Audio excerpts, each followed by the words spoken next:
मनपूर्वक अभिनंदन। सातारा जिल्ह्याचे सुपुत्र माननीय संजय शांताबाई जगन्नाथ जाधव यांना भारतरत्न डॉक्टर बाबासाहेब आंबेडकर समाजभूषण पुरस्कार मिळाल्याबद्दल खूप खूप शुभेच्छा। त्यांचे हे यश निवकणे, पाटण तालुका, सातारा जिल्हा आणि संपूर्ण महाराष्ट्रासाठी अभिमानास्पद आहे। हा पुरस्कार येत्या 10 जून 2025 रोजी मुंबईतील यशवंतराव चव्हाण केंद्रात प्रदान केला जाईल। या सोहळ्याला महाराष्ट्राचे मुख्यमंत्री देवेंद्र फडणवीस, उपमुख्यमंत्री एकनाथ शिंदे आणि अजित पवार तसेच पर्यटन मंत्री नामदार शंभूराज देसाई आणि सातारा जिल्ह्याचे पालकमंत्री उपस्थित राहणार आहेत। ही त्यांच्या कार्याची खरी पावती आहे। कार्याचा मागोवा, एक शब्दांकन। धम्ममित्र विजय राजाराम भंडारे सर यांच्या शब्दांतून संजयराव जाधव यांच्या कार्याचा मागोवा घेऊया। दुर्गमतेतून उभी राहिलेली जिद्द। सातारा जिल्ह्यातील दुर्गम निवकणे गावातून येऊनही संजयराव जाधव यांनी शिक्षणाचे महत्त्व जाणले। त्यांचे वडील आदरणीय आबा जगन्नाथ जाधव निरक्षर असूनही डॉक्टर बाबासाहेब आंबेडकर यांच्या चळवळीचे निष्ठावान कार्यकर्ते होते। आबांच्या प्रामाणिकपणा, कष्ट करण्याची वृत्ती आणि समाजकार्याची प्रेरणा संजयरावांनी आत्मसात केली। बाबासाहेबांच्या शिकवणीचा वारसा। हलाखीच्या परिस्थितीतही आबांनी मुलांना शिक्षण दिले।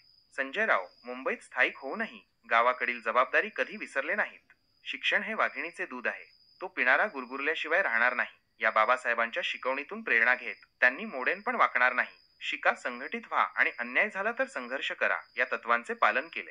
जगत शांतीची स्थापना आणि समाजकार्य। मुंबईत स्थायिक झाल्यावरही संजयराव जाधव यांनी आपल्या गावासाठी आणि समाजासाठी कार्य करण्याची ईर्ष्या कायम ठेवली। त्यांनी आपले घर जगत शांती असे नाव देऊन जगत शांती प्रतिष्ठान मार्फत निवकणे, केरा विभाग, पाटण तालुका आणि तारळे भागांमध्ये विविध सामाजिक उपक्रम राबवले। धम्मदीप बौद्धजन मंडळ निवकणे यांच्या सोबतही त्यांनी बौद्ध विकास सेवा संघात सक्रिय सहभाग नोंदवला। दशकाहून अधिक काळ चाललेले समाज प्रबोधन। बौद्धजन विकास मंडळ निवकणे यांच्या माध्यमातून त्यांनी महापुरुषांच्या जयंतीनिमित्त अंधश्रद्धा निर्मूलनाचे प्रयोग, वक्तृत्व स्पर्धा, भाषण स्पर्धा तसेच विविध वक्त्यांची व्याख्याने आयोजित करून गेल्या दशकात समाज जागृतीचे मोठे कार्य केले आहे। मदतीचा हात। कोविड-19च्या काळात त्यांनी गरजूंना रेशन आणि दैनंदिन गरजेच्या वस्तू घरपोच दिल्या। अतिवृष्टी आणि महापुरासारख्या नैसर्गिक आपत्तींमध्येही त्यांनी प्रत्यक्ष अप्रत्यक्ष मदत केली। मोफत रेशन आणि बिसलेरी पाणी वाटप, यात्रेकरू आणि वाटसरूंना विविध सेवा देऊन त्यांनी माणुसकीचे दर्शन घडवले। शैक्षणिक आणि सांस्कृतिक उपक्रम। जगत शांती प्रतिष्ठानच्या वतीने पाटण तालुक्यातील डॉक्टर बाबासाहेब आंबेडकर स्मारकाच्या सभागृहास रंगकाम केले। मुलांसाठी वक्तृत्व स्पर्धा, भाषण स्पर्धा आयोजित करून त्यांना बक्षिसे दिली। काव्य संमेलन घेऊन कवींचा गौरव केला।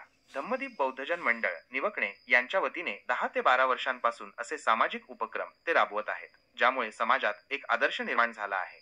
आबांच्या स्मृतिदिनानिमित्त विशेष उपक्रम। दरवर्षी जानेवारीच्या 3ऱ्या आठवड्यात वडील कैलासवासी जगन्नाथ सटवा जाधव उर्फ आबा यांच्या स्मृतिदिनानिमित्त संजयराव जाधव निवकणे आणि तालुक्यात विविध कार्यक्रमांचे आयोजन करतात। मोबाईलची रेंज नसतानाही जगत शांती प्रतिष्ठान आणि धम्मदीप बौद्धजन मंडळ यांच्या वतीने मोफत वह्या, पुस्तके, शालेय साहित्य वाटप, गरजू विद्यार्थ्यांना दप्तर वाटप तसेच वक्तृत्व आणि निबंध स्पर्धा आयोजित करून विद्यार्थ्यांना प्रोत्साहन दिले जाते। या कार्यक्रमांमध्ये विविध क्षेत्रातील मान्यवर उपस्थित राहून आबांना पुष्प अर्पण करतात। धम्मचारी, बौद्धाचार्य आणि भंते यांना मार्गदर्शन आणि धम्मदेशना देण्यासाठी आमंत्रित केले जाते। आदर्श मातापिता पुरस्कार आणि आबा आधारवड। एका वर्षी त्यांनी आदर्श मातापिता पुरस्कार देऊन अनेक मान्यवरांचा सत्कार केला। आबांच्या स्मृतिदिनानिमित्त त्यांनी आबा आधारवड हे पुस्तक समाजापुढे ठेवले आहे, ज्यात आबांच्या जीवनाचा सारांश आणि प्राणीमात्रांवरील प्रेम रेखाटले आहे। शाहिरी प्रबोधन आणि सामाजिक संदेश। शाहीर महावीर शिंदे यांच्या मानदेश कलामंच, मानदेश भूषण मानरत्न या कलामंचातर्फे शाहिरी प्रबोधन पोवाडे आणि प्रबोधनपर गीतांच्या माध्यमातून लोकसंख्या, पर्यावरण, स्त्री-पुरुष समानता, स्त्री भ्रूण हत्या, वृक्षारोपण यांसारख्या विषयांवर समाज जागृतीचे काम केले जाते।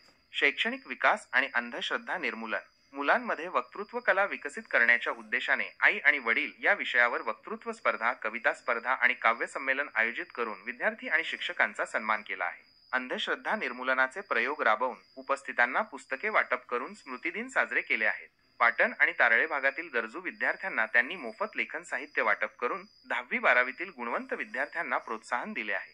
भारतरत्न डॉक्टर बाबासाहेब आंबेडकर समाजभूषण पुरस्काराची घोषणा। संजयराव जाधव यांच्या या महान सामाजिक कार्याची दखल घेऊन महाराष्ट्र शासनाच्या सामाजिक न्याय विभागाने त्यांना सन 2023 ते 24 करिता डॉक्टर बाबासाहेब आंबेडकर समाजभूषण पुरस्कार प्रदान करण्याची घोषणा 6 जून 2025च्या शासन निर्णयानुसार केली आहे।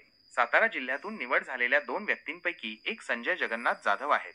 समाज कल्याण आयुक्त माननीय सुनील जाधव आणि सहाय्यक आयुक्त समाज कल्याण सातारा यांनी त्यांचं अभिनंदन केले आहे। तसेच सामाजिक न्याय मंत्री महाराष्ट्र राज्य माननीय संजयजी शिरसाट यांनीही त्यांना पुरस्कार मिळाल्याबद्दल अभिनंदन केले आहे. तारळे विभाग, बौद्ध विकास सेवा संस्था, अश्वघोष गीतमंच, अश्वघोष फाउंडेशन, राजलीला प्रतिष्ठान, भीम स्फूर्ती कला क्रीडा मंडळ, पंचशील मित्र मंडळ, तमाम पाटण तालुक्यातील बौद्ध बांधव आणि जिल्ह्यातील बहुजन समाजाच्या वतीने संजयराव जाधव यांचं हार्दिक अभिनंदन. काव्यमय अभिनंदन. पाटणच्या भूमीतून निवकणेच्या कुशीतून उगवले एक सूर्य समाजसेवेच्या ध्यासातून. संजय जाधव नाव त्यांचे, कार्याने महान झाले. आबांच्या संस्कारातून ज्ञानदीप उजळले. दुर्गम वाटा तुडवीत शिक्षणाचे व्रत घेतले. मुंबई नगरीत रमूनही गावाचे भान ठेवले. जगत शांती प्रतिष्ठान हे स्वप्न साकार झाले. अंधश्रद्धा अज्ञान सारे दूर सारून गेले. कोविड असो वा पूर, धावून गेले मदतीला. रेशनाचे वाटप केले भुकेल्यांच्या पोटाला. बाबासाहेबांच्या शिकवणी मनी रुजवून चालले. शिका संघटित व्हा, अन्यायाला झुंजले. आबांच्या स्मृतिदिनी आदर्श ठेवून पुढे. आबा आधारवड ग्रंथ, समाजभूषण पुढे. शाहिरांचे गीत, प्रबोधनाचे बोल, समाजाच्या उद्धारासाठी अनमोल त्यांचे मोल. शिक्षण अन संस्कृती दोन्ही जपून चालले. मुलांना दिले पंख, आकाशात उंच भरारी घेण्याला. डॉक्टर बाबासाहेब आंबेडकर समाजभूषण पुरस्कार आज मिळाला. महाराष्ट्राच्या शिरपेचात मानाचा तुरा खोवला. अशा या अवलिया कार्याला कोटी कोटी प्रणाम. प्रेरणा देत राहो. हे कार्य हेच अंतिम काम. जय भीम, नमो बुद्धाय, जय भारत, जय संविधान. त्यांच्या पुढील वाटचालीस खूप खूप शुभेच्छा. माननीय संजयराव जाधव यांच्या कार्यामुळे समाजाला एक नवी दिशा मिळाली आहे. त्यांच्यासारख्या अवलिया व्यक्तिमत्वाचे कार्य अनेकांना प्रेरणा देत राहो. यापुढे असेच भरीव कार्य घडत राहो हीच सदिच्छा. जय भीम, जय भारत, नमो बुद्धाय, जय संविधान.